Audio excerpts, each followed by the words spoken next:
Hello. Hope everyone is doing well.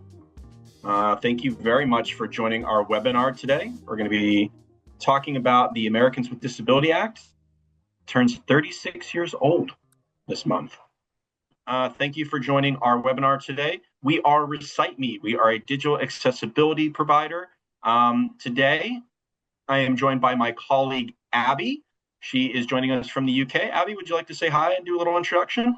Absolutely. So yeah, my name's Abby. I work out of the UK office. I'm based in London, and I'm a member of the Recite Me accessibility team. And what we do specifically are we run full manual audits of websites, apps, that sort of thing, just to make sure that they are fully accessible. And within the team, I am the document champion, the document specialist as well, which is what brings me here today. Yeah, Abby's going to have a section for PDFs for us later, and I know that's a hot topic. So Mhm. excited to hear her perspective on that. My name is Dave Saibo. I am your MC. I am your host today. I am based in our Reston, Virginia office. That's Northern Virginia, just outside of Washington, D.C. I have been working in digital accessibility for a better part of 10 years. But we're excited today to talk about the ADA because the ADA is turning 36 years old this month. And we think now, with everything going on from the DOJ's Title II mandate, the anniversary, now's a good time to take a little bit of perspective on things. So, hence the webinar today. Thank you again for joining us. Let's dive in. So, what are we going to cover today? We're going to cover the Americans with Disability Act, quickly referred to as the ADA. We're going to focus mostly on what public sector organizations need to know. So, we're thinking state and local government agencies primarily. We're going to talk about what we've learned having worked with our clients in that space. Again, the Title II mandate hasn't quite gone into effect yet, but that doesn't mean that digital accessibility hasn't been a big part of these organizations' needs for many years before. We have a healthy track record of working with clients in that, so we'd like to share some best practices with you all today. As mentioned, my colleague Abby, she is a PDF and document accessibility specialist. She's joining us today. She's going to have a section to talk through that. I'm sure that's probably going to be the highlight, as I know that there's a lot of questions about how do we tackle the PDF problem. I know that's a big topic. And then we're going to also spend some time at the end just talking about some general best practices, some tips that you might take away from the call. So, the Americans with Disability Act. So, as we mentioned, it is turning 36 years old today, or excuse me, this month. 5 more days. On July 26th of 1990, President George H.W. Bush signed the bill into law. The key part here is that it defines that accessibility barriers or failures, they don't just carry a legal risk anymore. It defined that they erode public trust, they disrupt the service delivery, and damage organizational reputation. So, as part of that, it requires that state and local governments need to provide accessible services and programs, and that includes your website.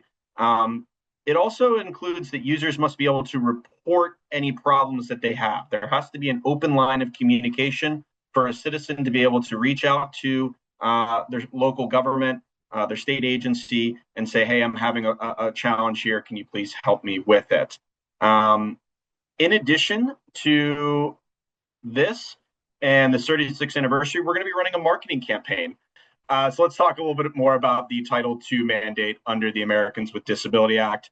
Uh, as you can see here, and as I think most of you will know, it ensures that there's going to be an equal digital access for individuals. So when the ADA was originally signed into law, 1990, the web was still pretty new. So most of the laws were focusing on physical barriers. So I think the most noticeable one that we can all think of is any new buildings having been constructed after that time or anything that's been renovated, there's a wheelchair ramp. There's a way for folks to open the doors that might not have full mobility. As we enter into an increasingly web-based era, digital access is becoming more and more important. And so that was the motivation there for the Title II mandate, basically saying, look, all these organizations have done a great job with their physical buildings and their physical extensions of the local or state government.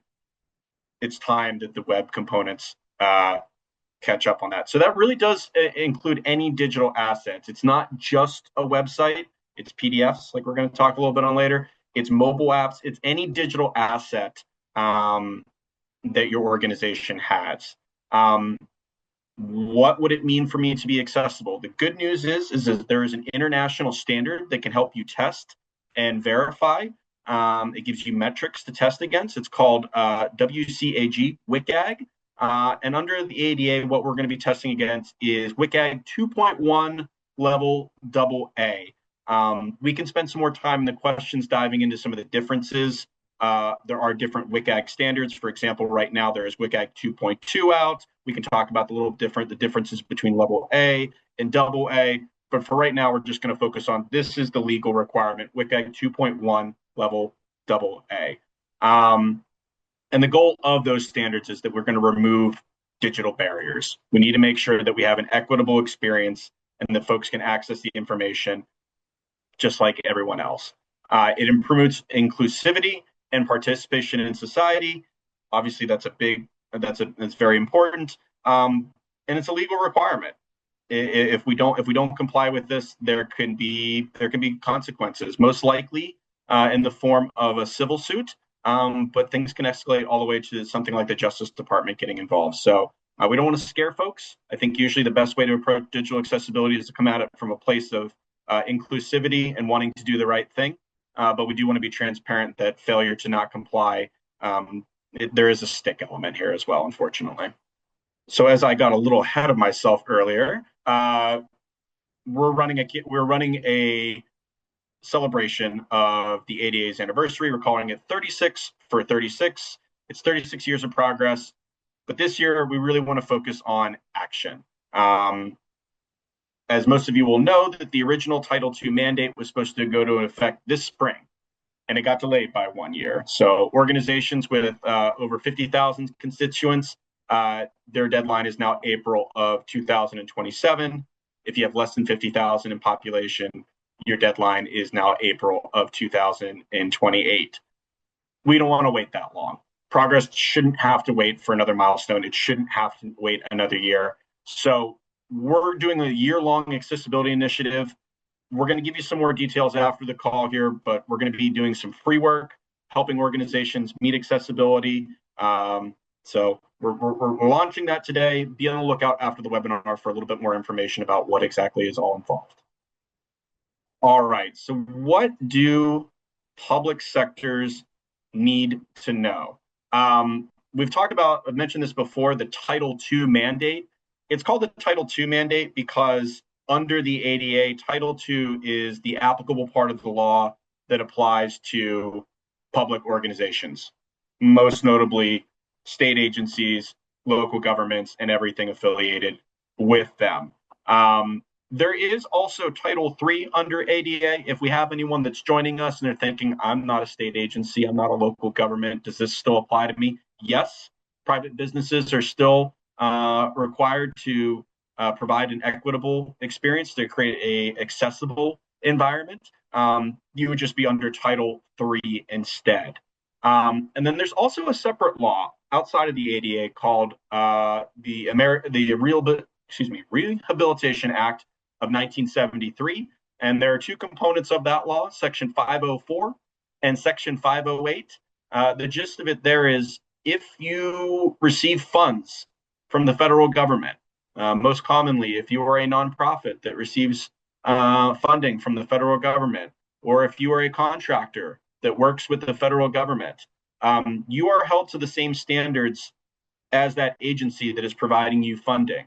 And those agencies have to be accessible.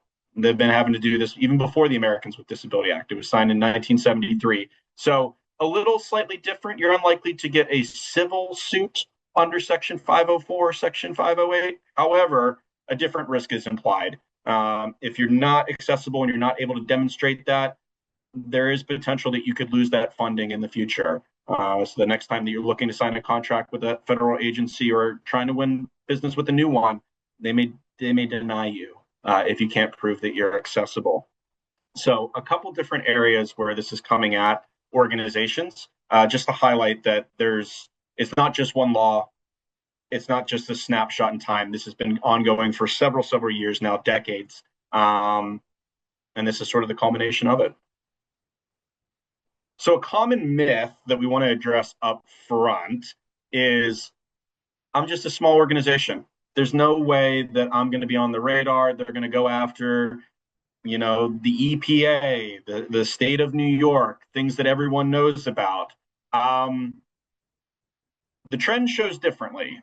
So we're seeing an increase in public entities, small and mid-size, that are being increasingly named in complaints. And the idea there is that they know that unfortunately some organizations are taking that mentality, and so they're starting to go after that. And I think that's only going to increase as this Title II mandate goes into effect. So starting next April and the following April, that trend's just going to continue. So I think if you're operating the assumption we're small, we're flying under the radar, I think you're going to be on the there's a high probability your organization could be on the radar sooner rather than later. Another myth that we commonly see is, well, okay, but we don't really control our website. We hired an agency to build the website for us, or we use a content management system or some other platform. And so really, digital accessibility is that vendor's problem. It's a little bit more complicated, but ultimately the legal obligation still stays with the public entity. That's who the law applies to. And any vendors that your organization contracts, whether that's building your website, building a mobile app, or just even having a small widget on the website, they are an extension then of your organization and need to be held to the same standards. So unfortunately saying, well, we hired an organization, they promised that they were going to make us accessible. Unfortunately, that's not going to be a viable defense. You need to have documentation, you need to have proof, you need to work with that vendor to ensure that they are providing you with an accessible platform, and then take care of the issues that you can control there afterwards. There's an increasing focus on laws, state laws in particular, that are addressing this. So, for example, Colorado now has a law that specifically calls this out. States like Virginia are instituting measures where you have to receive documentation from vendors that you spend over $5,000 with. So this is an increasing effort. Mark, I see your question in the chat. We will definitely address that later on as we could spend a little bit more time on this, and I want to make sure that we save time for Abby and some of our other slides here. So yeah, as I hinted at before, what happens if you don't comply? Enforcement is an option. It could involve all the way up to the Justice Department. More likely what's going to happen is local citizens will start to complain. And if their complaint is valid enough, that will introduce a legal suit. And that's never fun. That's costly. And the best defense is to get ahead of this, have a documented program. And then if you have areas where you can improve, at least you can show that you're making a good faith effort already and say, okay, we'll promise to do better. It's when you get caught flat-footed and, oh, we haven't done anything about this. That's when it gets really, really expensive, and then it becomes out of your control. And suddenly a court orders your organization, says, this is how you're going to approach digital accessibility. You're going to have to do it under this timeline. That gets very pressure. That's a high pressure environment and something you definitely want to avoid. Okay, let's focus on some positives because that's scary. What have we learned working with our clients? As we mentioned, what typically triggers a review or a complaint investigation is local citizens. There are organizations like OCR that do proactive reviews. That's usually where it bubbles up. And when it becomes a trend, that's when it gets elevated more to the Justice Department or some other sort of federal agency coming down on you. The best way to avoid this, again, is to have a documented plan. Your plan does not have to be perfect.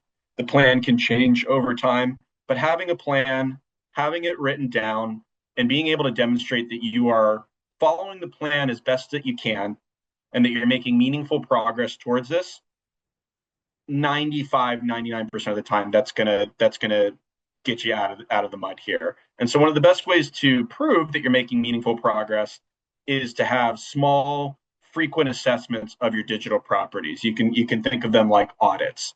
And the idea there is that that will allow you to collect data over time and show trends. So are we staying stable when it comes to our digital accessibility? We know that we have some issues on our website, but are we getting better? Are the number of issues going down? That's great. Or are we regressing? Uh-oh, more accessibility issues are creeping up on our website. This is something that we need to fix. And that really helps with the storytelling of showing that you're monitoring the situation, that you're aware of any potential problems, and that you're implementing processes in order to fix them. Question from Gloria: can you give an example of a small, meaningful audit? What is covered? The best, most cost-effective way to do that um, is an automated testing platform. So at ReciteMe, we have one. It's called Checker. There are other solutions on the market as well. And the idea there is that you can set up a recurring scan of your website, whether that's the entire website, that's key templates of your websites. That's what I would recommend. Don't do the whole website, just do a couple key templates.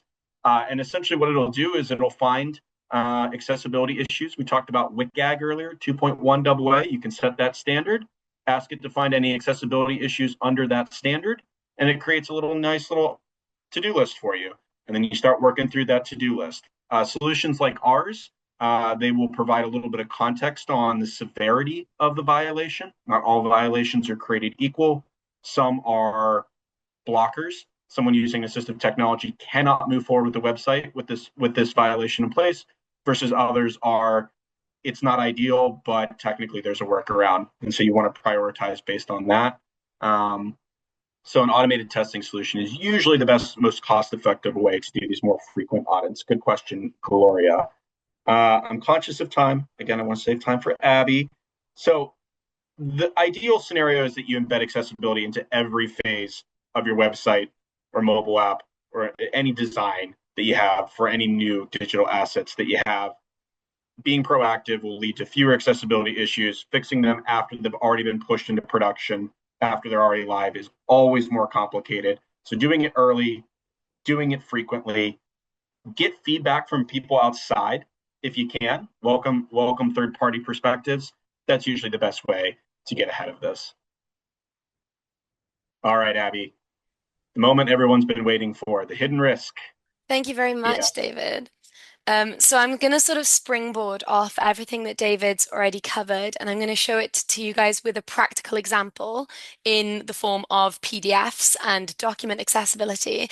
And the reason we're talking specifically PDFs and specifically document accessibility is because of the scope of documents as a risk to your companies. If you use documents, if you use PDFs, it's one of these things that people might not consider when they're creating things on their websites. You might already have PDFs on your websites, and it's not something you might have thought of.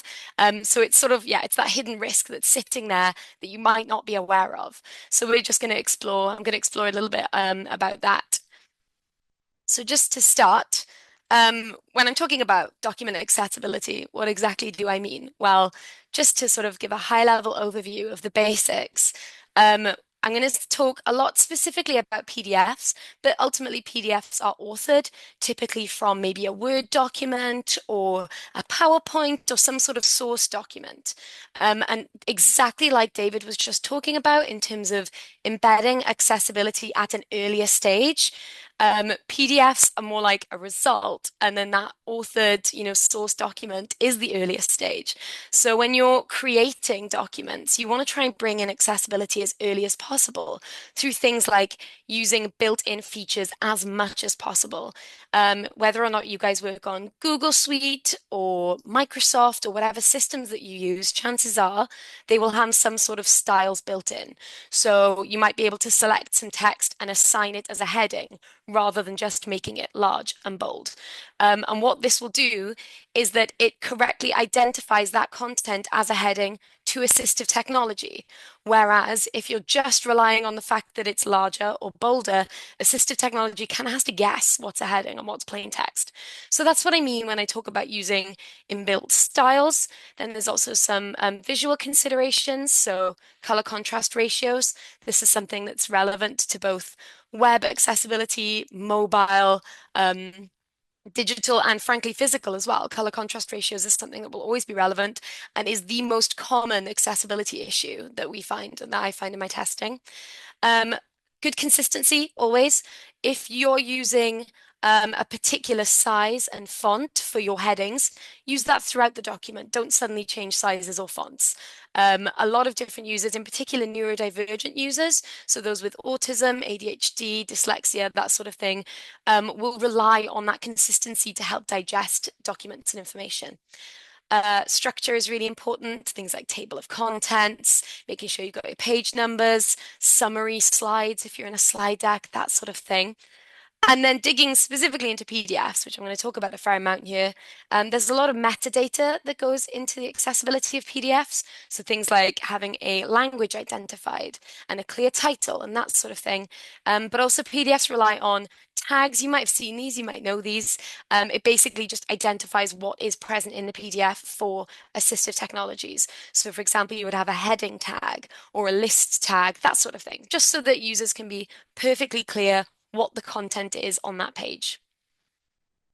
So we've got a little quote here that sort of pertains to that hidden risk element of this, which says that 25,000 front-end developers compared to 321 million Microsoft Office license holders.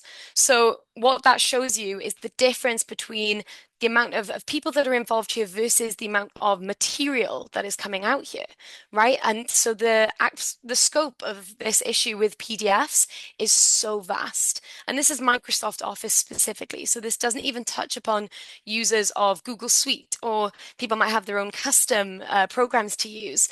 But the point of this quote is to show that documents are everywhere. They're so pervasive and we might not even think about them because they are everywhere. I mean, even, the slide deck is a document in and of itself, right? It's literally everywhere. Speaking of which, we're going to do a quick poll now, but we want to know approximately how many PDF documents are published on your website. So you'll see the poll pop up here, a couple of options, 0 to 250, 251 to 500, 501 to 1,000, over 1,001, or you might not know. That's absolutely fine. We'll just give you a couple of minutes to get that filled in. I think we're getting the results of that, hopefully. So you should be able to see the poll results now. And we've got a real variation, which is very interesting. The majority have said between 0 and 250, but we do have answers for every single option, which is frankly what I expected, and it's good to see because there are going to be a variety of websites with varieties of documents. So this kind of, illustrates the point that I have, which is that they are everywhere, although to different levels and scales and that sort of thing. So, why are PDFs a challenge specifically? If you've ever had a conversation with an accessibility expert, particularly a document accessibility expert, and you mention PDFs, they might roll their eyes or they might sigh because PDFs are notoriously difficult simply because they are by default not made accessible. I mentioned when I was talking about document accessibility, those different methods of authoring an accessible document. And the reason I do that is because PDFs will only ever be as accessible as that source material is. But even then, it needs some sort of tweaking and attention afterwards, obviously less so. If you have a perfectly accessible source document, you set yourself up very well to have a perfectly accessible PDF, but it's not guaranteed. It's quite a difficult format in terms of accessibility. They can have complex formatting. They can be they're very varied. They can be completely visual. They can be all text. They are, yeah, you can have a lot of variety in a PDF, and a lot of liability then for accessibility issues. And they are so widely used. They are, for most people, the primary form of file for document. There is actually a lot of talk among particularly accessibility groups about maybe moving away from PDF and trying different things. But realistically, we can talk about that all we want. But in practical terms, PDF is the primary document system that people use. So it's already in place across most people's websites. Most people's documents are already there in PDF form, and chances are they're probably not accessible, even though they already exist and are available. So, and the other thing is that across your company, anyone can create a PDF. Anyone can author that document and publish it. And realistically, they might not have accessibility training. You might not have the capacity for that. So that means that you've got basically anyone in your organization who can create and publish these documents that are then going to be on your website and available for public use without being aware of what level of accessibility that they are currently at. And that's why PDFs in particular are such a risk because of the sheer quantity and the variety of them. And we have another example here to really illustrate that point. It says in one city, over 2,360 PDFs were identified as non-compliant, equating to more than 295 working days and approximately $106,000 in staff time to remediate. And this is a really good point because it shows that I'm going to talk a little bit in a moment about the idea of there's keep up, there's catch up, and there's keep up, right?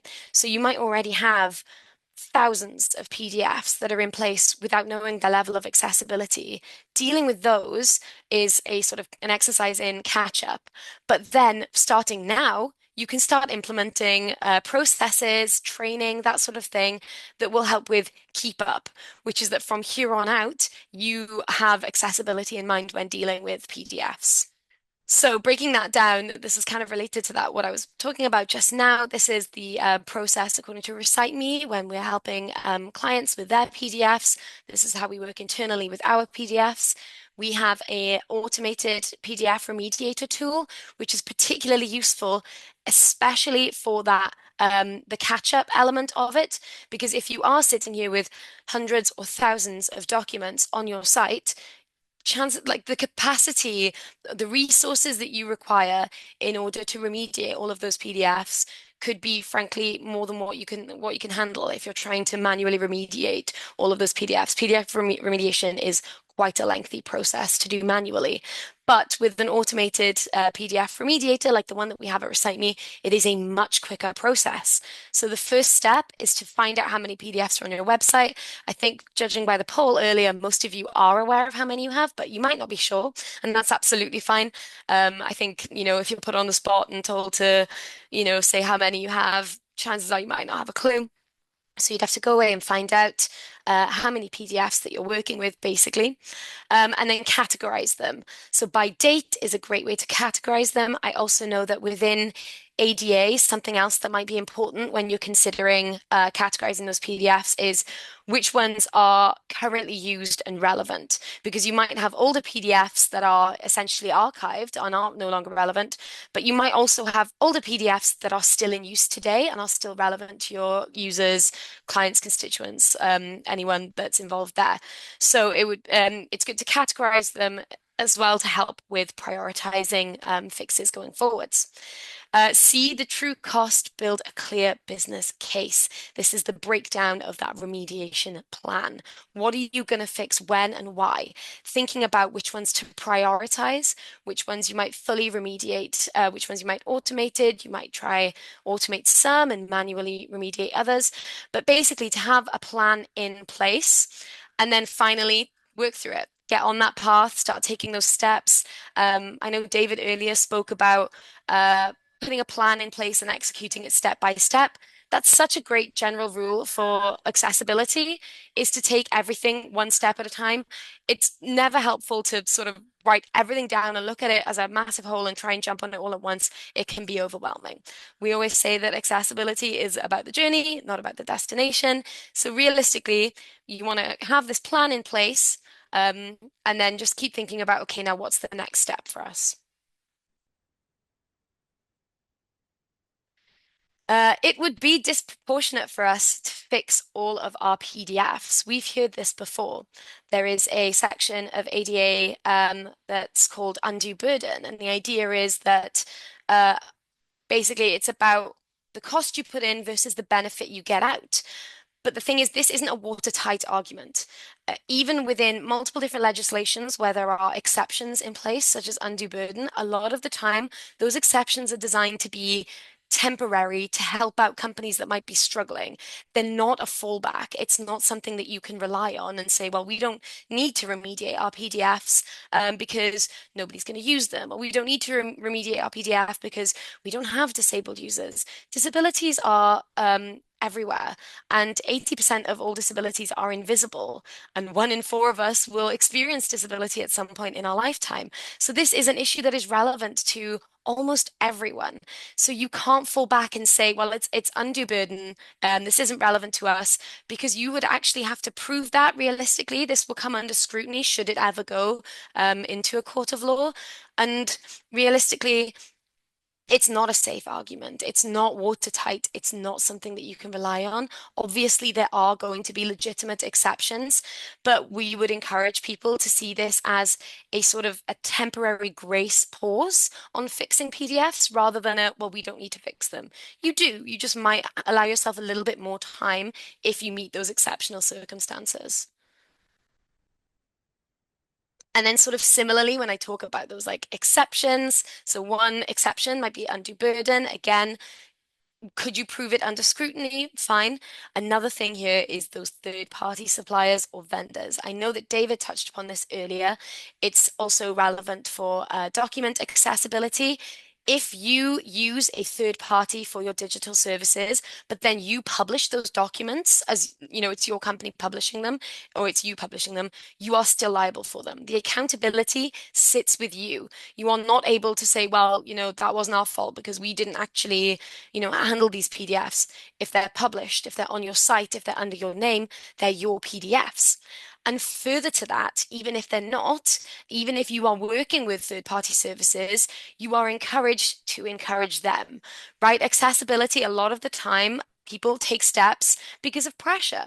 And so if you're working with third-party services and you're working with other vendors and you put pressure on them to be more accessible, you might kickstart their accessibility journey as well. Where you find inaccessible features in third-party suppliers and with people that you're working with, it is your responsibility to call them out, to ask them, when are you fixing this? You know, have a meeting with them and say, we've noticed some issues with accessibility with the documents that you're providing us. Let's work together and see if we can fix this. So the onus is on you if they're published in your name. The accountability is still yours. But even if it's not, you still hold a responsibility to encourage accessibility in everyone that you're working with and all of your suppliers, everyone that you're relying upon. The accountability is really still with you no matter what. And I'm going to pass back to David now. Thank you.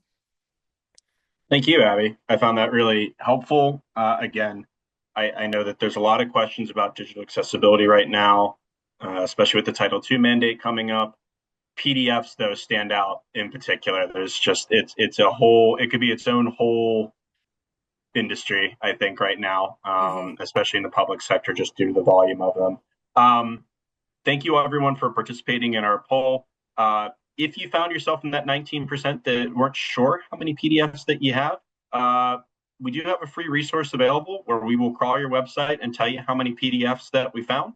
I'll put that link in the chat there, so feel free to use that. All right, pivoting out of PDFs and just back to broader digital accessibility, though, we do want to leave you guys with some tips and some takeaways. After that, we'll revisit the Q&A. So what does good look like? What are some practical steps that we can take to achieving digital, to proving that we are taking digital accessibility seriously and that we're making progress? Sounds a little straightforward, but sometimes it's often looked. You'd be surprised how many times prospects come to us and they don't have an accessibility statement on their website. An accessibility statement by itself does not make you compliant. Not having an accessibility statement doesn't also inherently make you not compliant, but it can alleviate a lot of questions. And coupled with the other tips that we're going to give you, it starts to show a documented, concerted effort to take this seriously. So an accessibility statement is a public-facing testimony that, yes, we recognize that we fall under the Americans with Disability Act, specifically Title II. We understand that we need to be held to the standards, WCAG 2.1, level AA. And inside of that, the best thing that you can do is ensure that you have a very clear and transparent feedback loop. So I think at the beginning of the presentation, we talked a little bit about one of the core principles of the ADA is that people need to have a mechanism by which they can file a complaint. Your digital accessibility statement is a great way to do that. So it can be as simple as having an email address, a dedicated email address for this, or it can be a singular point of contact, a phone number, a combination of these, but make it very clear that if someone has questions or concerns about the digital accessibility of your website, they have a way to get in touch with you and start that dialogue. Similar to the free crawl, we do also have a free template that you're welcome to borrow on our website. As with everything, we would encourage you guys to have your legal counsel review it, but as a starting point, it's a good one. We talked about doing small, consistent testing before, and Gloria had a question about that. I think this is a good time to expand on that. So having the evidence of testing and monitoring, again, being able to demonstrate not just that, oh, we promised we tested, but here are some results that confirm that on this date, this is the pages that we tested, here are the results that we found. And more importantly, being able to stack those up next to each other to show that, okay, we didn't just test it one time. We've tested it multiple times. We do it on a recurring scheduled basis. That's the documented plan that we've been talking about all along, and that's your evidence trail. So it's not that you need to have a report that at one time shows you there were no accessibility issues on the website. That's not the ticket here. The ticket is multiple data points over time showing the same scope. And even if the results come back with some accessibility issues in it, yes, we want to remove those, but what's more important is showing that we're doing this on a recurring basis and that we're making progress towards achieving to removing accessibility issues other than just a singular snapshot one time, no accessibility issues. This is done. We never have to worry about it ever again. Clear ownership and governance. This is a trickier one, I'll admit, but really crucial to getting a sustainable accessibility program in place is having champions across your organization. If it falls on just one person to do everything, more likely than not, unfortunately, that person's going to be overwhelmed because digital accessibility is a team effort. And so it's really important to have clear ownership across your organization of who owns which parts of your digital accessibility program. This is how the plan impacts these various departments or these various roles.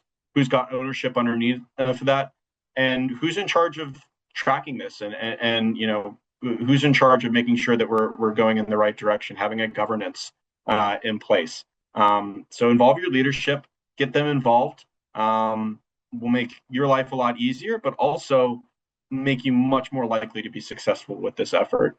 Again, I'm going to keep banging on the table throughout this, a documented remediation plan. It's so important. You can't just say that we're doing it and then just have some hobble together, oh, we ran a scan way back when, and then we ran one 2 weeks ago. No, a written plan that says we run an automated testing scan of our website every month. Specifics, documented, written somewhere. That's how you build a digital accessibility program. And it allows you to, as we mentioned, demonstrate that you're going to continue to do this, not just do it one time in the past and then let it go. All right, I know that we've got some questions in the chat, so I think this is a good time to start doing them. I'm going to start from the top. Let's see. Mark, you had asked a question earlier, and I saw it, but I didn't get to expand on it. So your note says here, it says, include accessibility language in the SOW and contract. As I reread this might be less of a question and more of a comment. You're absolutely right. So including accessibility as part of your procurement program is the best way to get ahead of this. So again, not just meagerly asking a software vendor after you've already purchased a license, hey, by the way, is this accessible? Making it so that they can't do business with you. You can't onboard new vendors, that you won't renew existing contracts unless those vendors are able to have a documented proof that they are providing you with an accessible solution. When it comes to vendors, usually what you're referring to is an ACR, or more commonly called a VPAT. It's a standardized template in which you document the information. The ACR is the accessibility conformance report. That's the actual report that you're looking for. VPAT is the template, but that's usually what folks refer to it as. Asking those vendors, provide me with a VPAT. It doesn't have to be perfect. The VPAT can have some warts on it. That's okay, but it's important to know that those issues exist and that you have a vendor that, again, is at least knows about it and is working towards improving on those. That's the best way to get ahead of it, is that, yes, to have it into your procurement process. So, Mark, if that answered your question, or if you had follow-up, feel free to put something else in the chat. Tisha says, will the link for the PDF count be available after the webinar? Absolutely. It's a live link. It's always on our website.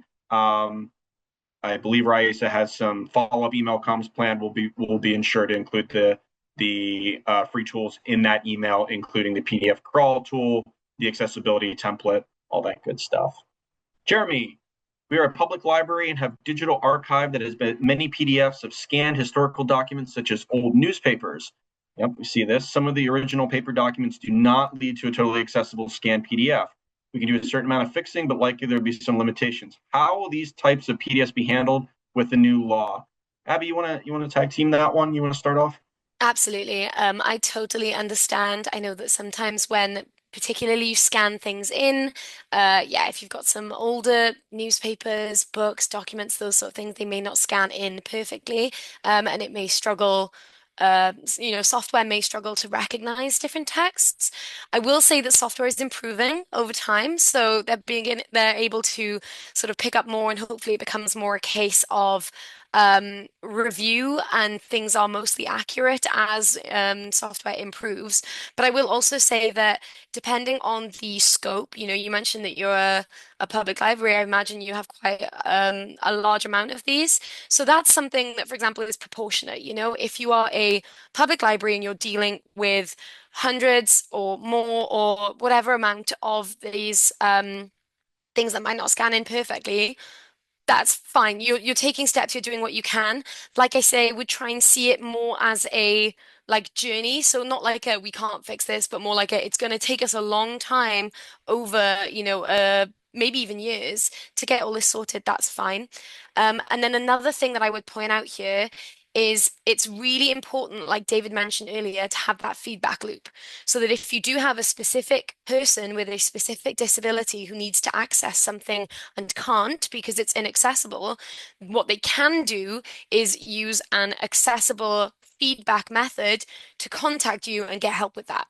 And what that does is it mitigates sort of any risk that you might have where somebody's like, well, I can't access this and there's nothing I can do about it. That's when you start getting complaints. But if actually they can't access something, but you've gone, if you can't access this, reach out, we'll help. Here's the phone number, here's the email, and they can get in touch with you and work through that somehow, then you're going to help yourself out massively. So it's all about sort of mitigating where you can through things like feedback and through things like prioritizing, fixing things that might be more relevant, more important, more popular, those sorts of things. But ultimately, that is a great example of something where we do not expect things to be totally fixed. Like you don't expect a public library to be able to upload all of these newspaper clippings and they be perfectly accessible. That's not how it works. It does take time. As long as you have a plan and you have feedback in place, then you'll be totally fine. And we said the word plan enough, just to make it crystal clear. That is the most important thing y'all can do. Yeah, thank you, Abby. Really, really good insight. I saw that there was a little bit back and forth going on in the chat there as well while you were discussing that. Yes, archiving is an option. The Justice Department has a very clear exception for archiving. I've shared a fact sheet from them in the chat there. So again, that's not from us. That's directly from the Justice Department. It talks about what sort of documents would be eligible for archiving, and it also discusses the process that you need to put in place. So again, the crux of it is that you need to have a dedicated portion of your website where all the archive material lives. It needs to be some sort of closed portal, whatever. And then, as we mentioned before, there needs to be some sort of feedback loop. There needs to be a mechanism by which folks can ask for things to come out of archive and simultaneously ask that they be made accessible while they're coming out of archive. But the example that I like to give is that, yeah, meeting notes from the 1990s. For legal reasons, you probably cannot delete those from your website. But what are the odds that your constituents are regularly asking for that kind of information? It is very, very unlikely. So you put it into archive. If for some reason someone needs to access that information, you address it at that time. But that shouldn't be your priority right now. Otherwise, you're just going to get stuck in the mud. You're going to be trying to fix everything, and then suddenly you're going to feel like you're not getting anywhere. Focus on the living documents that your people actually need and are actually using right now. All right. I see we had a similar question from Angela. How many years back should we go to correct documents? Many of our PDFs are more archives and are not needed now, such as meeting agenda packet minutes. There's no hard number, Angela. I wish I could give you yes, it's 6 years or whatever, but there's not a definitive Abby, unless you know something that I don't. There's no definitive. You need to go back X amount of years. So again, I think a good rule in digital accessibility is yes, there's compliance, and so that inherently involves some legalese, and we're talking about technical standards, and so that can be a little overwhelming. But generally speaking, accessibility starts with good common sense, right? These are the things that we know our constituents are regularly accessing. Those should take priority. Again, things from the 1990s, if for legal reasons you can't delete them, totally understand, put them in archive. So I hope that helps, Angela, but there's no set number of years that you need to go back or anything like that. I believe that's all the questions that we saw in the chat. I'm just scrolling up here through again. If I missed something, please raise your hand. I think we addressed anything. Any other questions from the group? Yep, Angela shared a website, WebAIM. WebAIM is a great sort. It's an open source tool that you can use. Yes, great tool. It does have. I will caveat that it does have some challenges at scale. That's by design. It's an open source tool. It's free, and so if you need something that's a little bit more robust from the reporting standpoint and all that kind of good stuff, that's where organizations like ours come in with paid software subscriptions. But as a starting point, Angela is 100% right. WebAIM, great tool, open source, well trusted. It's been on the market for years. While we're doing that, just reiterating on the screen right now, we do have a QR code. If you scan that, free accessibility web check, slightly different than the PDF crawl. Again, we've got a lot of good resources here. So this would be more towards the small audits and monitoring that we discussed. So if you'd like us to run a scan of your homepage or a specific page of your website, we can do that for you. We can tell you what accessibility issues live on that website. And then if you're interested, you can start a dialogue with a member of our sales team about what's included in our software licenses. Oh, I see. I'm in the chat and there is a Q&A section. Thank you. Thank you, Raisa. All right, Rebecca. When it comes to a PDF, do you ensure the order panel matches the accessibility tags panel? It is my understanding that these need to match because older technology allowed technologies follow the order panel, not the tags panel. Abby, I believe that is for you. Yeah, I would say 100% you need them to be matching. I imagine there probably are very niche exceptions. I can't think of any off the top of my head, but I think unless you have a case for a very niche exception, then yes, you want your reading order to match your tags order, and for it all also to match the visual order in the sense that if you're using columns, for example, you need the presumed reading order of I assume English language, if it's in English, an English language user, which would be top to bottom, left to right, it needs to match that as well. So it all, I mean, this kind of relates back to what David was saying earlier, which is that good accessibility starts with common sense. It all needs to be logical. So if you're reading it in a particular way as an English user, and then you look at the reading order and it follows that, and then you look at the tag order and it follows that, then everything's in line and you're good to go. If something's getting confused along the way, chances are what normally happens is that either, say, you're using Adobe or an assistive technology or something like that has had to guess at some point and has guessed wrong. So you just have to adjust it. But yes, they should match. Hope that answers the question. Awesome. Thank you, Abby. Okay. Now I believe that we have answered all the questions. So with that in mind, we are going to conclude the webinar. Thank you again, everyone, for attending. There will be follow-up comms from our marketing team, including a recording of this webinar. If you have follow-up questions, we'd be more than happy to discuss that with you. So don't hesitate to raise your hand and get in touch with us. Thank you all again. I hope you have a great Tuesday. Hopefully we'll speak with you soon.